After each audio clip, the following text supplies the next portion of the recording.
అందరికీ నమస్తే. Sai Shanmukha trending vlogs ఛానల్‌కి స్వాగతం.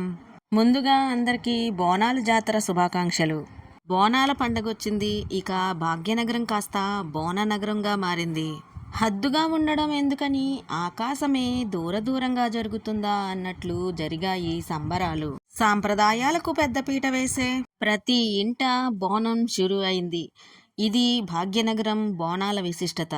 తెలంగాణ సాంప్రదాయానికి ప్రతీకగా నిలిచేవి ఆషాఢం బోనాలు. ఈరోజు ఈ వీడియోలో బోనాల పండుగ గురించి తెలుసుకుందాం.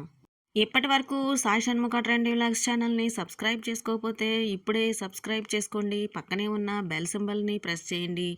ఇలా చేయడం వల్ల నేను చేసిన ప్రతి వీడియో మీ నోటిఫికేషన్గా వస్తుంది. ఆషాఢానికి పురాణాల్లో విశిష్టత ఉంది.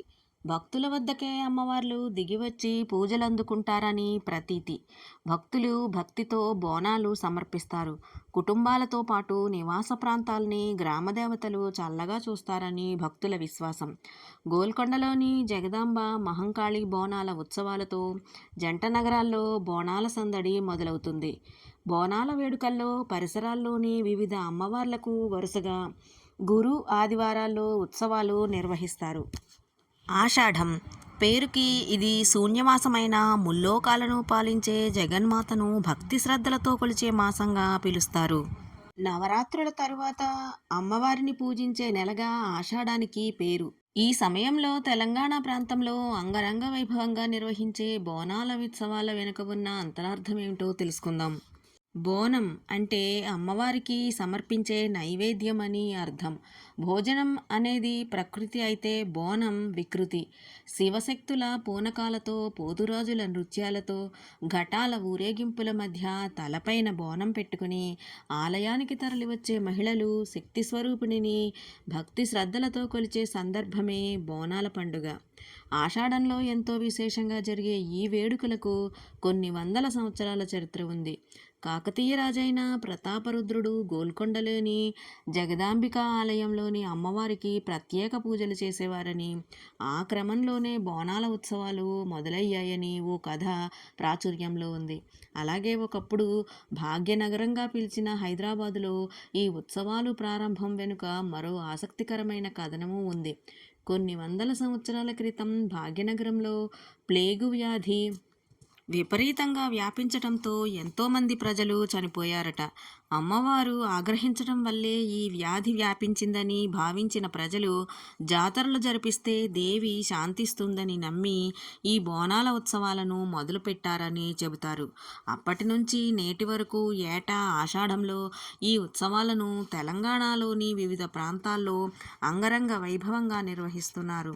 అలాగే ఈ సమయంలో జగన్మాత పుట్టింటికి చేరుకుంటుందట. అలా వచ్చే అమ్మవారిని తమ ఇంటి ఆడబడుచుగా భావించి బోనాన్ని సమర్పిస్తే సంతోషిస్తుందని భక్తుల విశ్వాసం. బోనం అంటే ఏమిటి? ఈ వేడుకలో భాగంగా ఆషాఢంలో వచ్చే ఆదివారాల నాడు రాగి లేదా మట్టి కుండకు పసుపు రాసి కుంకుమ బొట్లు పెట్టి అందులోనే పసుపు అన్నం లేదా పొంగలిని వండి దానిపైన దీపాన్ని వెలిగించిన మరో పాత్రను ఉంచి వేపాకులతో అలంకరిస్తారు. ఇలా తయారు చేసిన బోనాన్ని మహిళలు తలపైన పెట్టుకుని డప్పులు చప్పుళ్ల మధ్య ఊరేగింపుగా ఆలయానికి వెళ్ళి తల్లికి నివేదిస్తారు. తమ కుటుంబాన్ని ఊరిని కాపాడమంటూ వేడుకుంటారు. అసలు ఈ బోనాలు పండుగ ఎక్కడ మొదలవుతుందంటే, ఈ ఉత్సవాలు తెలంగాణలో ఎక్కువగా జరిగిన రాయలసీమ, కర్ణాటకలోని కొన్ని ప్రాంతాల్లోనూ చూడొచ్చు. మొదట హైదరాబాదులోని గోల్కొండలో ఉన్న జగదాంబిక ఆలయంలో ఈ ఉత్సవాలు ప్రారంభమవుతాయి. ఆ తరువాత బల్కంపేట రేణుకా ఎల్లమ్మ ఆలయం. బల్కంపేట ఎల్లమ్మకు అత్యంత ప్రీతిపాత్రమైన రోజు మంగళవారం. హైదరాబాదు, సికింద్రాబాద్లలో చాలా వరకు గురు ఆదివారాల్లో బోనాలు సాగితే ఇక్కడ మంగళవారం బోనాలు నిర్వహిస్తారు. ఇక్కడ ప్రత్యేకత ఏమిటంటే 300 ఏళ్ల క్రితం అమ్మవారు స్వయంభూగా ఇక్కడ వెలిశారు. గొర్రెల కాపరి దీన్ని గుర్తించారు. నిజాం నవాబుల కాలంలో ఈ ఆలయం అభివృద్ధి జరిగింది. సికింద్రాబాదు ఉజ్జయిని మహంకాళి సన్నిధానంలో నిర్వహించే లష్కర్ బోనాలు ఇక్కడి ప్రత్యేకత. ఇక్కడ అమ్మవారి జాతరలో భాగంగా అమ్మవారి ఘటాన్ని ప్రతిష్ఠించి ఎదుర్కోలు నిర్వహిస్తారు. 15 రోజుల పాటు ఆ ఘటాన్ని సికింద్రాబాద్ పరిసర బస్తీల్లో ఇంటింటికి ఊరేగిస్తారు. ఒకప్పుడు ఉజ్జయినిలో కలరా సోకి వేలాది మంది మరణించారట. ఆ సమయంలో అక్కడే ఉన్న అప్పయ్య మహంకాళీదేవిని దర్శించి కాపాడాలని ప్రార్థించారు. పరిస్థితి మారడంతో ఉజ్జయిని పేరుతో సికింద్రాబాదులో ఆలయాన్ని నిర్మించారు. సాలిబండ అక్కన్న మాదన్నల ఆలయం 17వ శతాబ్దంలో తానీషా ఆస్థానంలో మంత్రిగా పనిచేసిన అక్కన్న మాదన్నలు గోల్కొండకు వెళ్లే ప్రతిసారి ఈ ఆలయానికి వచ్చి పూజలు నిర్వహించేవారట. ప్రతి ఏటా ఇక్కడ బోనాల ఉత్సవాల్లో అమ్మవారిని గజరాజుపై ఊరేగిస్తారు. కట్టమైసమ్మ కోవెల లోయర్ ట్యాంక్బండ్లోని కట్టమైసమ్మ ఆలయానికి ఘన చరిత్ర ఉంది. 1835 నుంచి 40 కాలంలో అమ్మవారు ఇక్కడ స్వయంగా వెలిసినట్లు పెద్దలు చెబుతారు. చార్మినార్కు అత్యంత సమీపంలో భాగ్యలక్ష్మి ఆలయము ఉంది. శతాబ్దాల క్రితం గోల్కొండను పాలించిన నిజాం నవాబులు ప్రస్తుతం ఉన్న చార్మినార్ పరిసరాల్ని భాగ్యవతీపురంగా పిలిచేవారు. మహంకాళి ఆలయం మేరాల మండి నిజాం కాలంలో భాగ్యనగర వాసులకు కూరగాయలు సరఫరా కేంద్రంగా మేరాల మండి ప్రసిద్ధి చెందింది. 1902లో పరిసర జిల్లాల నుంచి రైతులు తమ కూరగాయల్ని ఎడ్లబండిపై ఇక్కడికి తెచ్చి అమ్మేవారు. ఓసారి పశువులు అనారోగ్యం పాలయ్యాయి. బస్తీ పెద్దలు రావి మొక్క నాటి తిమ్మ వద్ద అమ్మవారిని ప్రతిష్ఠించి పూజలు చేశారట. 1908లో మూసీకి వరదలు వచ్చినప్పుడు సాలార్జంగ్ హిందువుల విశ్వాసంతో ఏకీభవించి అమ్మవారికి పూజలు చేసినట్లుగా చెబుతారు. ఇక లాల్ దర్వాజా బోనాలు పాత బస్తీ పరిసరాల్లో బోనాలు ఉత్సవాల్లో భాగంగా ఉదయం నుంచి అమ్మవారి ఘటాన్ని ఊరేగిస్తారు. పోతురాజుకు స్వాగతం, రంగం, భవిష్యవాణి కార్యక్రమాలు ఇందులో ఉంటాయి. పాదనగరంలోని లాల్ దర్వాజా మహంకాళి ఆలయ చరిత్ర తెలియని వారుండరు. 400 ఏళ్ల చరిత్ర ఈ ఆలయం సొంతం. భిన్న సంస్కృతుల మేళవింపుగా నిలిచిన భాగ్యనగరంలో శతాబ్దాల బోనాల వేడుక ఘనంగా సాగుతోంది.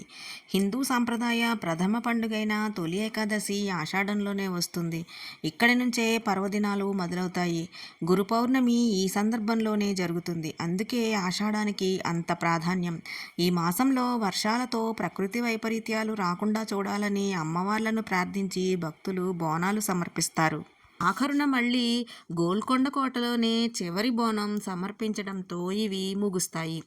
ఈ ఉత్సవాల్లో భాగంగా రంగం పేరుతో చెప్పే భవిష్యవాణికి ఎంతో ప్రాధాన్యమిస్తారు భక్తులు. రంగం అంటే భవిష్యవాణి. పూనకం వచ్చిన మహిళలు బోనాలోత్సవాలు ముగిసిన మరుసటి రోజు అమ్మవారి ఆలయం ఎదుట ప్రజలకు భవిష్యత్తును చెబుతారు. ఆ సమయంలో వారి నోటి నుంచి వచ్చే మాటల్ని సాక్షాత్తు అమ్మవారు చెప్పినట్లుగా భక్తులు విశ్వసించి ఆచరిస్తారు.